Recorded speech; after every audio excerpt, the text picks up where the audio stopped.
नमस्कार मित्रांनो, ठरलं तर मग येणाऱ्या पुढील भागामध्ये आता आपल्याला असं पाहायला मिळणार आहे की कोर्टामध्ये जेव्हा आता अर्जुन ती केस लढत असतो तेव्हा मात्र संतोषला आणि ऊर्जाला येण्यासाठी कोर्टामध्ये खूपच जास्त उशीर झालेला असतो.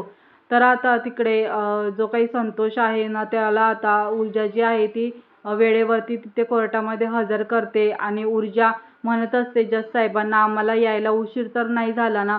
परंतु जेव्हा ऊर्जा संतोषला कोर्टामध्ये हजर करते तेव्हा मात्र संतोषने सर्व आळ त्याच्यावरती घेतलेला असतो. त्यामुळे सर्वजण आश्चर्यचकित झालेले असतात. आता मात्र संतोष कोर्टात हजर झाल्याच्या नंतर संतोषला आता अर्जुन जो आहे ना तो साक्ष विचारतो आणि म्हणत असतो की हा खून नेमका कोणी केला आहे ते सांग संतोष. तेव्हा संतोष म्हणत असतो की हा खून शांता अक्काचा खून मीच केलेला आहे आणि संतोषने आता सगळ्यांचा आळ आपल्यावर घेतलेला असतो. संतोषला मात्र आता अटक झालेली असते. तर सायली संतोषला म्हणते की कुठल्या तरी मोठ्या दबावाखाली येऊन तुम्ही तुमचा हा निर्णय दिलाय ना. तर अर्जुन म्हणतो की खरा गुन्हेगार कोण आहे ना हे आम्हाला चांगलंच माहिती आहे आणि ते सगळे पुरावे ना आम्ही आता जमा करूच आणि ते सगळे पुरावे पुन्हा आम्ही कोर्टात सादर करू.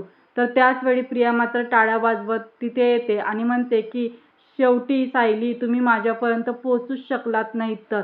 तर आता सायली मात्र चुटकी वाजत प्रियाला सडेतोड उत्तर देत म्हणते, अगं माझी एक मैत्रीण माझ्या मदतीला आली आणि हे क्षणातच बाहेर पडले. ही फक्त एकच मैत्रीण होती. अजून तर माझ्या 12 मैत्रिणी बाकी आहेत.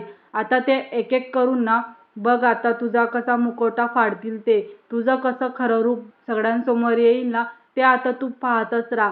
प्रिया आता सायलीचं सडेतोड उत्तर ऐकून प्रिया मात्र आता खूपच जास्त घाबरून गेलेली असते.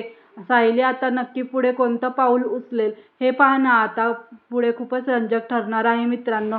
तुम्हाला काय वाटतं की सायली आता प्रियाची चांगलंच बँड बाजा वाजवेल का?